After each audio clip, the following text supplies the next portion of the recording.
C201 दाई जिमान ने बेली होंगजून के इरादों को भांप लिया और तुरंत अपने चाबुक की गति बढ़ा दी। चाबुक ने पूरे क्षेत्र को घेर लिया, आसमान को ढक लिया और धरती को भी, जिससे बेली होंगजून का आगे बढ़ने का रास्ता पूरी तरह से अवरुद्ध हो गया। हालांकि बेली होंगजून ने इसे पूरी तरह से नजरअंदाज कर दिया और सीधे अपनी तलवार से कोड़े का स्वागत किया। बैंग बैंग बैंग हथियार लगातार टकरा रहे थे। दोनों में से कोई भी पीछे हटने को तैयार नहीं था। उनकी शक्ति लगभग बराबर प्रतीत हो रही थी। ये देखकर दर्शक अचंभित रह गए। क्या चेन वांगफेई की साधना का स्तर दाई झिमान से एक स्तर कम नहीं था? वे आमने सामने की लड़ाई लड़ रहे हैं, वे दोनों बराबरी पर कैसे हो सकते हैं? कहीं ऐसा तो नहीं कि चेन वांगफेई ने फिर से सफलता हासिल कर ली हो? मैंने कहा था कि बेली होंगजून की हार निश्चित नहीं है। इस बार आप सब गलत साबित हुए। एक व्यक्ति का चेहरा गर्व से चमक रहा था। अब तक सभी को लगता था कि बेली होंगजून का सफल होना असंभव है। केवल वही मानता था कि वह जीतेगी। सबने एक दूसरे की ओर देखा।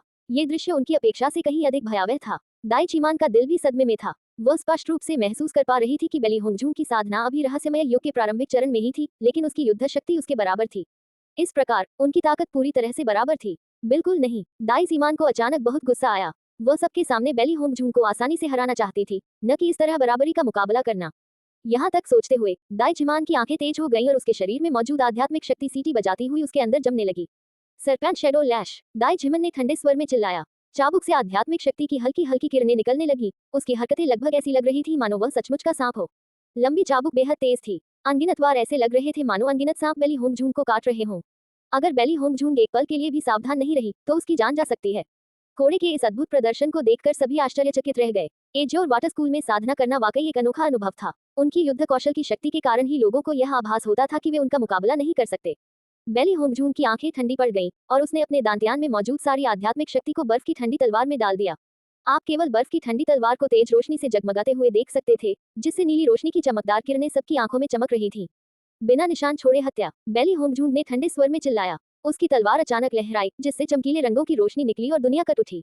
टकराना, आकाश को भी ढकने वाले सांप पल भर में गायब हो गए। बेली होंगझांग पर हमला करने वाला कोड़ा वास्तव में दो टुकड़ों में कट गया। पीले रंग की उन्नत मार्शल कला। दाई झिमन ने आश्चर्यचकित होकर बेली होंगजून को देखा। एक साधक की युद्ध क्षमता न केवल उसकी साधना पर निर्भर करती है, बल्कि योग्यता नियमों, साधना नियमावली और युद्ध कौशल पर भी निर्भर करती है। उसकी सरपेंट शैडो लैश एक पीले रैंक की मध्यवर्ती मार्शल स्किल थी और बेली होंगजून की मार्शल स्किल एक पीले रैंक की उन्नत स्किल थी। परिणाम स्वरूप बेली होंगजून के हाथों उसकी कुशलता टूट गई। ये कैसे संभव हुआ? बेली होंगजून ने अभी तक एजोर वाटर स्कूल में पढ़ाई शुरू नहीं की थी, तो उसके पास पीले स्तर का उन्नत मार्शल कौशल कैसे हो सकता था? हालांकि शेंगजुआन महाद्वीप की मार्शल कलाओं को 4 श्रेणियों में विभाजित किया गया था, स्वर्ग, पृथ्वी, रहस्यमय और पीला, लेकिन सबसे अधिक देखी जाने वाली मार्शल कलाएं पीले और रहस्यमय श्रेणी की थीं। पृथ्वी श्रेणी की मार्शल कलाएं दुर्लभ थीं और स्वर्ग श्रेणी की मार्शल कलाएं केवल किंवदंतियों में ही पाई जाती थीं। हॉटियन क्षेत्र के साधकों के रूप में उनके लिए सबसे आम श्रेणी का मार्शल कौशल पीले श्रेणी का मार्शल कौशल था। पीले दर्जे की मार्शल कला भी बहुत कीमती थी। अपने लिए उपयुक्त कला कौशल खोजना और भी मुश्किल था। वह अपने पीले रैंक वाले मध्यवर्ती सरपेंट शैडो लैश से पहले से ही बहुत खुश थी, लेकिन बेली होंगजून के मार्शल कौशल का रैंक उससे भी ऊंचा कैसे हो सकता था? C202 बेली होंगजून की आंखों में उपहास भरा हुआ था। उसने दाई झिमान के सदमे को अनदेखा किया और अपना हमला जारी रखा। उसने पहले ही दाई झिमान को एक मौका दे दिया था। अब जब जीवन और मृत्यु का द्वंद्व शुरू हो चुका है, तो केवल एक ही जीवित बच सकता है। दाई झिमान का अहंकार अब खत्म हो चुका था। उसका आकर्षक चेहरा पीला पड़ गया था। अब जब उसका हथियार टूट चुका था, तो वह बेली होंगजून के खिलाफ कैसे डटकर लड़ सकती थी? जरा ठहरिए। दाई झिमान लगातार पीछे हटता रहा और जल्दी जल्दी चिल्लाता रहा। ये ठीक नहीं है, मेरे पास कोई हथियार नहीं है। उसकी बातें सुनकर बेली होंगजून की आंखों में व्यंग्य का भाव आ गया। मैं समझ गई। तुमने पूरे 1 साल तक एजोर वाटर स्कूल में पढ़ाई की और फिर जीवन मरण के द्वंद्वयुद्ध में निष्पक्षता की उम्मीद कर रही हो। हास्यास्पद। बेली होंगजून ही नहीं, बल्कि दर्शकों में मौजूद हर कोई इसे काफी हास्यास्पद मानता था। दुश्मन ने तुम्हारी ताकत की कमी के कारण तुम्हारे हथियार को बीच से काट दिया और अब तुम कह रहे हो कि यह अन्याय है। ऐसे समय में किसी को परवाह नहीं होती थी कि आपके पास हथियार है या नहीं। ये बच्चों का घर घर खेलने का खेल नहीं था। अन्याय का शोर मचाने से कुछ नहीं बदलेगा। लेकिन बेली होंगझांग को कोई परवाह नहीं थी। चूंकि तुम अपने हथियार के बारे में शिकायत कर रहे हो, इसलिए मैं अपना हथियार इस्तेमाल नहीं करूंगा। इस तरह मैं तुम्हें यकीन दिलाकर मरने दूंगा। बर्फीली ठंडी तलवार को अलग रख देने के बावजूद बेली होंगजून के आक्रमण में कोई बदलाव नहीं आया। उसने अपने दाहिने हाथ से मुट्ठी बनाई और उसे आध्यात्मिक शक्ति से भरकर दाई झिमान पर बिजली की तरह प्रहार किया। बेली होंगजून को अपना हथियार रखते देख दाई झिमान के चेहरे पर थोड़ी खुशी झलक उठी। इस स्थिति में बेली होंगजून को हराने का उसके पास कोई रास्ता नहीं था। दाई झिमान ने भी मुट्ठी बनाई और बेली होंगजून की छाती की ओर घूंसा मारा। टकराना। सबके अचंभित निगाहों के सामने बेली होंगझांग ने न तो वार से बचने का विकल्प चुना और न ही उसे रोकने का। उसकी मुट्ठी दाई झिमान के वार को रोक नहीं पाए और उसके सीने पर लगातार प्रहार करती रही। दाई झिमान के चेहरे पर थोड़ा भाव बदल गया। उसने बेली होंगजून से इस तरह सीधे सामना करने की उम्मीद नहीं की थी। ये सचमुच उसकी उम्मीदों से परे था। जब से वह मंच पर आई थी, तब से लेकर अब तक उसे हमेशा बेली होंगझांग से मार पड़ती रही थी। वह पूरी तरह से अपमानित हो चुकी थी। ये सोचकर दाई झीमान की आंखों में क्रोध भड़क उठा। वह देखना चाहती थी कि बेली होंगजूंग में आखिर कितना साहस है। धड़ाम, तेज आवाज ने सबका ध्यान अपनी ओर खींच लिया। मंच पर मौजूद सभी लोग शो छूट जाने के डर से उत्सुकता से उन्हें घूर रहे थे। अभी जो शोर हुआ, मुझे आश्चर्य है कि कौन जीतेगा। दाई झीमान की साधना का स्तर ऊंचा है, इसलिए बेली होंगजूंग को शायद ज्यादा नुकसान पहुंचा होगा। आह, चेन वानफेई को अपना हथियार फेंकने की बिल्कुल जरूरत नहीं थी, वरना वह निश्चित रूप से जीत जाती। इस समय बेली होंगजूंग की शक्ति पर किसी को संदेह नहीं था। यहाँ तक कि मध्य स्तर के रहस्यमय युग साधक दाई झीमान का सामना करते हुए भी वह अभी भी श्रेष्ठ थी। दाई झीमान ने बेली होंगजूंग की ओर देखा, जिसका चेहरा लगभग उसकी पहुंच में था। उसका सुंदर चेहरा बेहद पीला पड़ गया था और उसकी काली आंखें अविश्वास से चमक रही थी। आप, दाई झीमान स्तब्ध रह गई, उसका चेहरा पीला पड़ गया। उसे अपने पेट से एक जबरदस्त ताकत महसूस हो रही थी, मानो उसके 5 आंतरिक अंग और 6 आंतें असहनीय दर्द से फट रही हों। उसे इस बात पर यकीन करने की हिम्मत ही नहीं हो रही थी। क्या सच में वह लड़ाई हार गई? दाई झीमान ने मुंह भरकर खून थूका और उसका शरीर बेजान होकर जमीन पर गिर पड़ा। सभी ने नीचे देखा और पाया कि बेली होंगजूंग की मुट्ठी दाई झिमन के पेट के गड्ढे में लगी थी और उसका बायां हाथ दाई झिमन की कलाई पकड़े हुए था। उसकी मुट्ठी बेली होंगजूंग के पेट से महज 1 सेंटीमीटर दूर थी। बेली होंगजूंग को बिल्कुल भी चोट नहीं आई। इस दृश्य को देखकर सभी लोग आश्चर्यचकित होकर बेली होंगजूंग को अपने हृदय में सावधानीपूर्वक अंकित कर लिया। C203। बेली होंगजूंग ने शुरू से ही एक योजना बना रखी थी, लेकिन उनमें से किसी ने भी उसे कभी नहीं देखा था। लियू जिंग कुन का चेहरा बेहद बिगड़ा हुआ था। कल जब बेली होंगजूंग ने जीवन मरण के द्वंद्व युद्ध का प्रस्ताव रखा था, तब से ही उसे लग रहा था कि कुछ गड़बड़ है। लेकिन दाई झिमान ने उसकी सलाह को पूरी तरह से अनसुना कर दिया था।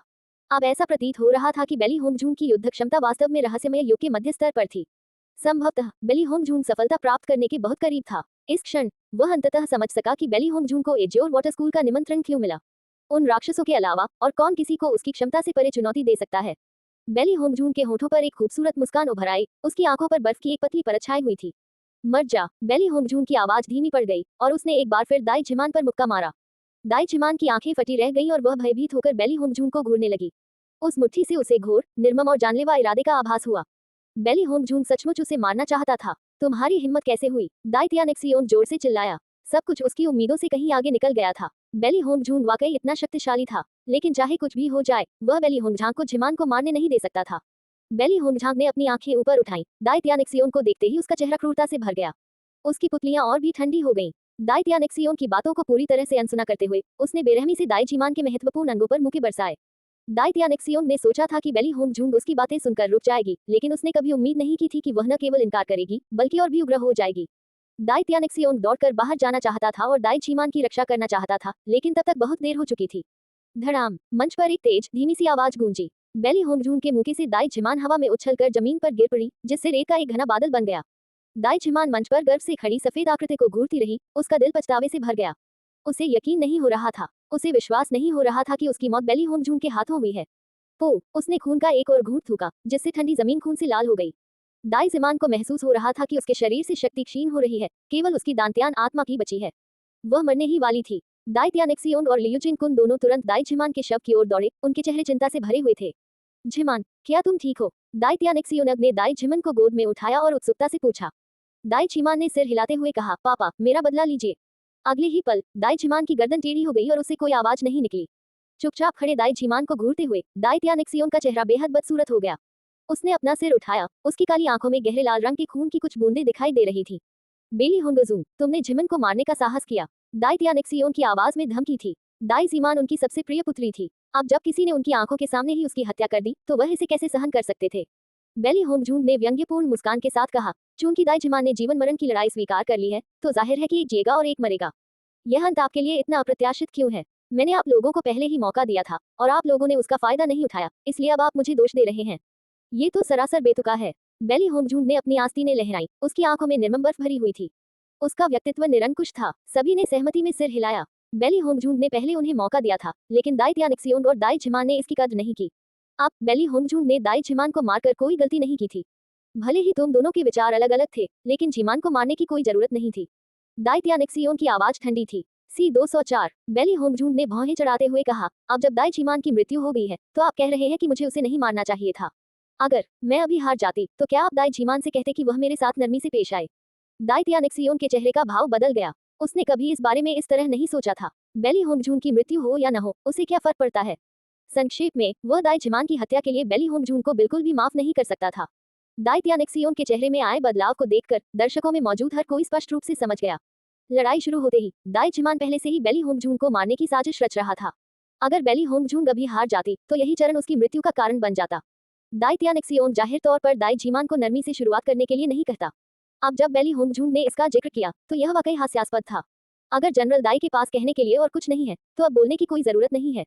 बेली होंगजूंग की आंखों में जानलेवा भाव झलक रहा था। उसने घमंड से अपनी भौहें उठाते हुए कहा, चूंकि तुमने मुझे बेली होंगजूंग को नाराज किया है, इसलिए तुम्हें इसकी कीमत चुकाने के लिए तैयार रहना चाहिए। उसकी अभिमानी, बर्फीली और स्पष्ट आवाज अतुलनीय शक्ति के साथ गूंज रही थी। दाई त्यानिक्सियोन का सामना करते हुए भी बेली होंगजूंग में जरा सा भी भय नहीं था। बेली होंगजूंग, क्या तुम मेरे बदले से नहीं डरते? दाई त्यानिक्सियोन का चेहरा बेहद उदास था। उसे जीमान का बदला लेना था और बेली होंगजूंग को मारना था। मैं, बेली होंगजूंग, कभी किसी से नहीं डरा। बेली होंगजूंग को जरा भी डर नहीं था। लेकिन दाई त्यानिक्सियोन, अगर तुमने मुझे फिर से अपमानित करने की हिम्मत की तो अपने पूरे परिवार के विनाश के लिए तैयार हो जाओ। बेली होंगजुआंग ने दाई त्यानिक्सियोन पर अपनी निगाहें गड़ा दी और कहा, मैं जो भी कहूंगी वही करूंगी। एसएस सभी ने गहरी सांस ली। बेली होंगजूंग और दाई जिमान के बीच जीवन मरण का युद्ध आखिरकार समाप्त हो गया। अब तो बेली होंगजूंग ने सेनापति को धमकी देने की भी हिम्मत कर ली। एक पल के लिए दाई त्यानिक्सियोन भयभीत हो गया। उन ठंडी आंखों में घूरता रहा जो एक ब्लैक होल की तरह गहरी थी। उसका वह दबंग अंदाज, वह सिर्फ दिखावटी नहीं था बल्कि एक ऐसा आत्मविश्वास था जो वास्तव में उसके भीतर मौजूद था। ये कैसे संभव हुआ? दाई त्यानिक्सियोन को इस पर विश्वास करने की हिम्मत नहीं हुई। आखिर एक महज 15 साल की बच्ची में इतनी शक्ति कैसे हो सकती है?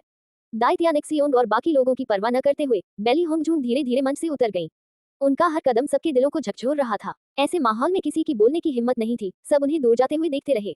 उसकी गर्वित सफेद आकृति को दूर जाते हुए देखकर हर किसी का आत्मविश्वास काफी देर तक डिगमगाता रहा। चेन वानफेई वास्तव में बहुत दबंग था। कुछ संक्षिप्त वाक्यों में ही दाई त्यानिक्सियोन थोड़ा भयभीत हो गया था। दाई त्यानिक्सियोन के उदास चेहरे से पानी की बूंदें टपक रही थीं। वह बेली होंगजूंग को खत्म करना चाहता था, लेकिन जीवन मरण की लड़ाई में दाई जिमान बेली होंगजूंग के हाथों मारा गया। अगर उसने अभी कोई कदम उठाया तो हर कोई सोचेगा कि वह अपने वचन से मुकर रहा है। एक सेनापति के रूप में उसकी प्रतिष्ठा और सम्मान दोनों ही धूमिल हो जाएंगे। बदला लेने के बारे में वह बाद में ही सोच सकता था। बेली होंगजूंग इतनी ताकतवर कब हो गई? जुवान युवान जिंग अवाक रह गई। उसकी ताकत जुवान युवान हुआन से भी कम नहीं थी। शुवान युवान हुआन ने दुख से सिर हिलाते हुए कहा, मुझे नहीं पता। शुवान युवान हुआन को इतना निराश और हताश देखकर शुवान युवान जिंग चुप हो गया। छोटा भाई होने के नाते वह अच्छी तरह जानता था कि शुवान युवान हुआन बेली होंगजूंग को कितना पसंद करता है। लेकिन अब ऐसा शायद कभी न हो पाए। बेकार, बेली हाउक्सुआ ने गुस्से से कहा। उसने सोचा भी नहीं था कि दाई जिमान बेली होंगजूंग को भी नहीं हरा सकता। शाही शहर में एक बार फिर बवाल मच गया। लगभग हर कोई बेली होंगजूंग की कक्षा में आगे बढ़ने की प्रतियोगिता के बारे में बात कर रहा था। शाही परिवार की शिकार प्रतियोगिता के दौरान क्या हुआ यह कोई नहीं देख सका, लेकिन उनके ठीक सामने जो लड़ाई हुई थी वह सभी को दिखाई दे रही थी। C-205 चेन वानफेई की युद्ध क्षमता और भी अधिक प्रसिद्ध हो गई और युवा साधक बेली होंगजूंग को और भी अधिक आदर्श मानने लगे। इसके विपरीत जनरल दाई के घर में उदासी और भी बढ़ गई। पहले तो उन्हें लगा था कि उनके लिए द्वंद्व युद्ध हारना असंभव है, लेकिन अब दाई जिमान न केवल हारा बल्कि पूरी तरह से हार गया। इस बीच केंद्र में काफी शांति थी। उसके लिए दाई जिमान को हराना कोई खास बात नहीं थी। घर के अंदर लौटकर बेली होंगजूंग ने हमेशा की तरह साधना शुरू करने से पहले बैशी को लिटिल ब्लैक और लिटिल व्हाइट को देखभाल के लिए सौंप दिया। जल्द ही वह एज और वाटर स्कूल में दाखिला लेने वाली है, जो अपनी ताकत के लिए मशहूर है। वहाँ ताकतवर लोग होंगे, इसलिए उसे जल्द से जल्द अपनी अलग पहचान बनानी होगी। रात धीरे धीरे छा गई। शाही शहर को अंधेरे की एक परत में ढक लिया, जो शांत और निर्मल था। साधना करते करते अचानक बेली होंगजूंग ने अपनी आंखें खोली और ऊपर छत की ओर घूरने लगी। कोई वहां था। मालिक, कोई आया है। उसी समय लिटिल ब्लैक चिल्लाया, यह कोई अच्छा आदमी नहीं है। बेली होंगजांग ने हल्के से सिर हिलाया। इतनी रात को उसकी छत पर चुपके से आने वाला हत्यारे के अलावा और कौन हो सकता है? क्या ऐसा हो सकता है कि दाई त्यानिक्सियोन ने तेजी से कार्रवाई की हो और उसे ठिकाने लगाने के लिए किसी को बुलवा लिया हो? चलो जाकर देखते हैं। बेली होंगजूंग का चेहरा गंभीर था, उसकी आवाज ठंडी थी। अगर वह सचमुच दाई त्यानिक्सियोन था तो वह केवल यही कह सकती थी कि वह वास्तव में मौत से नहीं डरता था। लिटिल ब्लैक और लिटिल व्हाइट बेली होंगजूंग के कंधे पर उछलते हुए उसके पीछे पीछे कमरे से बाहर चले गए। जब तुम आ ही गए हो तो सामने आ जाओ, छिपने की कोई जरूरत नहीं है। उसकी ठंडी स्पष्ट आवाज उदासीन और अभिमानी प्रतीत हो रही थी। हत्यारे के प्रकट होने से उसमें जरा भी घबराहट नहीं थी। छत पर खड़े कियाओ मिंग का चेहरा बेली होंगजूंग की आवाज सुनकर आश्चर्यचकित रह गया। उस महिला का स्वभाव वाकई सरल नहीं था। पहले तो जब उसे पता चला कि उसका निशाना वास्तव में चेन वानफेई है तो वह हिचकिचाया, लेकिन इनाम इतना बड़ा था कि वह उसे ठुकरा नहीं सका। बेली होंगजूंग को मारने के बाद वह शाही शहर छोड़ देगा। कुछ क्षणों बाद वह छत से नीचे उतरा और बेली होंगजूंग के सामने प्रकट हुआ। बेली होंगजूंग ने छुपकर कपड़े पहने उस व्यक्ति की जांच की। उसकी साधना वास्तव में रहस्यमय युग के अंतिम चरण में थी। तुम्हें किसने भेजा? बेली होंगजूंग का खूबसूरत चेहरा ठंड से जम गया था। उसकी आवाज बेहद ठंडी थी। कियाओ मिंग ने व्यंग्य करते हुए कहा, तुम्हें मारने की जिम्मेदारी सिर्फ मेरी है। जहां तक मुझे किसने भेजा ये तुम इस जन्म में कभी नहीं जान पाओगे। उसकी आवाज धीमी पड़ गई। कियाओ मिंग ने पहले वार किया। वह कड़ी सुरक्षा वाले राजकुमार के महल में था। उसे अपना काम जल्दी निपटाना था, वरना सारे गार्ड आ जाने के बाद भागना मुश्किल हो जाता। डिंग, बेली होंगजून ने झटपट नीली बर्फ की तलवार निकाली और कियाओ मिंग से भिड़ गया। डिंग, डिंग, डिंग, धातुओं की टकराने की आवाजें लगातार आ रही थी। कियाओ मिंग सदमे से भर गई थी। इस महिला की साधना अभी रहस्यमय युग के प्रारंभिक चरण में ही थी, तो वह उससे लड़ने में सक्षम कैसे हो सकती थी? उसे स्पष्ट रूप से यह आभास हो गया था कि यह महिला शारीरिक शक्ति और सामर्थ्य दोनों में उससे कहीं अधिक कमजोर थी। वह केवल अपनी उत्कृष्ट तलवारबाजी और दृढ़ इच्छाशक्ति से ही उससे लड़ रही थी। वह महज 15 साल की लड़की थी। उसका युद्ध का अनुभव इतना समृद्ध कैसे हो सकता था? कियाओ मिंग दंगम होश खो बैठा। उसे विश्वास ही नहीं हो रहा था कि उसके सामने क्या हो रहा है। महल के पहरेदारों ने आवाजें सुनी और तुरंत दौड़कर आए और अचानक बेली होंगजूंग और कियाओ मिंग को घेर लिया। वान फेई, नौकर डर से कांप रहा था। उसे उम्मीद नहीं थी कि दूसरा पक्ष इतना दुस्साहसी होगा और चेन महल में वान फेई की हत्या करने की हिम्मत करेगा। अगर वान फेई परिवार के साथ कोई अप्रत्याशित दुर्घटना हो जाती है, तो वे सभी कर्तव्य निभाते हुए ही दफन हो जाएंगे। C-206, किस बात का इंतजार कर रहे हो? जल्दी करो, उस हत्यारे को पकड़ो। कियाओ मिंग का चेहरा अचानक बदल गया। उसे अब भी नहीं पता था कि बेली होंगजूंग ने उसे कैसे ढूंढा। उस एक घटना से ही उसकी सारी योजनाएं बर्बाद हो चुकी थी। बेली होंगजूंग ने पास ही खड़े नौकर और गार्डों की ओर देखा और हाथ उठाकर कहा, यह कोई महत्वपूर्ण बात नहीं है, मैं इसे खुद संभाल लूंगी। उसकी बात सुनकर अंगरक्षक सुस्ती से रास्ते से हट गए। क्या वान फेई खुद ही हत्यारों से निपटना चाहती थी? कियाओ मिंग भी अपना आपा खो रहा था। उसने कभी सोचा भी नहीं था कि अंगरक्षक इतनी तेजी से हरकत करेंगे, और उससे भी ज्यादा अकल्पनीय बात यह थी कि बेली होंगजूंग इतनी देर तक उससे मुकाबला कर पाएगा। बेली होंगजूंग अपनी ताकत को भली भांति समझती थी, इसलिए उसने अपनी पूरी शक्ति से लड़ाई लड़ी। अन्यथा कियाओ मिंग से लड़ने का कोई खास लाभ नहीं होता। उसने अपनी छाती से जहर की थैली निकाली और सीधे कियाओ मिंग पर कुछ जहर फेंक दिया। ऐसी स्थिति में लड़ाई जारी रखने का कोई मतलब नहीं रह गया था। उसे कियाओ मिंग की नहीं, बल्कि कियाओ मिंग के पीछे छिपे व्यक्ति की परवाह थी। कियाओ मिंग को उम्मीद नहीं थी कि बेली होंगजूंग अचानक उस पर जहर फेंक देगा। जब उसने आखिरकार प्रतिक्रिया करते हुए अपनी नाक और मुंह को ढका, तब तक बहुत देर हो चुकी थी। उसके शरीर की आध्यात्मिक शक्ति गायब हो गई और वह एक साधारण व्यक्ति में बदल गया। बेली होंगजूंग ने कियाओ मिंग की गर्दन पर तलवार की धार रखते हुए कहा, मुझे बताओ कि तुम्हें किसने भेजा है? कियाओ मिंग ने बेली होंगजूंग की ओर देखा। उसके चेहरे पर हट था। मैं तुम्हें नहीं बताऊंगा। भले ही तुम मुझे न बताओ, मेरे पास अपने तरीके हैं। बेली होंगजूंग की आंखों में ठंडी चमक थी। एक मशहूर डॉक्टर और जहर विशेषज्ञ होने के नाते वह कबूलनामे निकलवाने में माहिर थी। बेली होंगजूंग ने नौकरानी की ओर मुड़कर कहा, कोई बात नहीं, अब आप जा सकती हैं। आज जो कुछ भी हुआ, किसी को मत बताना। हाँ, सभी जानते थे कि उनकी वान फेई शक्तिशाली थी और एक एक करके सब चले गए। वान फेई में इसे खुद संभालने की पर्याप्त क्षमता थी। बेली होंगजूंग ने कियाओ मिंग को दरवाजे से बांध दिया। मैं तुम्हें कष्ट से बचने का आखिरी मौका दे रही हूँ। बोलो, तुम्हें किसने भेजा है? हार मान लो, मैं तुम्हें कुछ नहीं बताऊंगा। उसने स्वीकार किया कि यह पहली बार था जब वह पकड़ा गया था, लेकिन वह कई सालों से हत्यारा था। अपने मालिकों का नाम न लेना ही उसके जीवित रहने का तरीका था। कियाओ मिंग का जवाब सुनकर बेली होंगझांग को आश्चर्य नहीं हुआ। उसने सीधे कियाओ मिंग की ठुड्डी पकड़ी और जबरदस्ती उसके गले में एक गोली डाल दी। तुमने मुझे क्या खिलाया? कियाओ मिंग ने घबराकर पूछा। कुछ ऐसा जिससे तुम आज्ञाकारी होकर सच बोल सको। बेली होंगझूंग की आवाज ठंडी थी। थोड़ा सोच विचार करने के बाद मुझे फोन करना। अपनी बात समाप्त करने के बाद बेली होंगझूंग ने कियाओ मिंग के आश्चर्य को नजरअंदाज किया और साधना करने के लिए बिस्तर पर लौट गई। एक छोटी सी हत्यारी पर इतना समय बर्बाद करना उचित नहीं था। कियाओ मिंग को लगा कि बेली होंगझूंग जानबूझकर इसे रहस्यमय बनाने की कोशिश कर रहा है। ज्यादा से ज्यादा यह जहर ही होगा। इस वजह से वह अपने मालिक का नाम तो कभी नहीं बताएगा। लेकिन कुछ ही देर में कियाओ मिंग का चेहरा बदल गया। उसके दिल में तेज दर्द उठा और उसका चेहरा विकृत हो गया। ये क्या हो रहा है? कियाओ मिंग का चेहरा खौफ से भर गया। ये गोली क्या थी? उसने इसके बारे में पहले कभी क्यों नहीं सुना? कियाओ मिंग के माथे से ठंडा पसीना टपक रहा था। असहनीय दर्द उसे लगभग बेहोश कर देने वाला था। लिटिल ब्लैक और लिटिल व्हाइट ने गर्व से कियाओ मिंग की ओर देखा। उनके गुरु के तरीके किसी आम इंसान के तरीकों से बिल्कुल अलग थे। आहे, कियाओ मिंग चीखने से खुद को रोक नहीं पाया। दर्द इतना तीव्र हो गया मानो 10,000 कीड़े उसके दिल को कुतर रहे हों। ये दर्द मौत से भी बदतर था। बेली होंगझांग के चेहरे पर कोई भाव नहीं बदला। वह शांतिपूर्वक साधना करती रही। मैं बोलूंगी। असहनीय दर्द के आगे कियाओ मिंग का दृढ़ संकल्प आखिरकार टूट गया। मैं बोलूंगी, मैं बोलूंगी। लेकिन बेली होंगझूंग ने मानो उसकी बात सुनी ही नहीं। C-207, मैं तुम्हें सब कुछ बताऊंगी, मैं तुम्हें सब कुछ बताऊंगी। कियाओ मिंग जमीन पर गिर पड़ी। मैं तुमसे विनती करती हूँ, मुझे जाने दो। बेली होंगझूंग ने अपनी आंखें खोली, एकदम ठंडी और निर्मम। बोलो, मुझे नियुक्त करने वाली महिला जनरल की मैडम सू वानजिंग है। बेली होंगझूंग ने आश्चर्य से अपनी भौहें ऊपर उठाई। उसे लगा था कि हत्यारे को जनरल दाई ने भेजा था, न कि सू वानजिंग ने। सू वानजिंग, तुमने वाकई बहुत बढ़िया चाल चली। उसने पहले सोचा था कि जनरल के घर का उससे कोई लेना देना नहीं रहेगा, लेकिन ऐसा लगता है कि दूसरे लोग ऐसा नहीं सोचते। चूंकि तुम पहले ही अपना मूल्य खो चुके हो, इसलिए मर जाओ। बेली होंगझूंग की आवाज ठंडी थी। उसने सीधे अपनी तलवार से कियाओ मिंग पर वार किया। अगर आप लोगों को मार सकते हैं, तो दूसरे लोग भी आपको मार सकते हैं।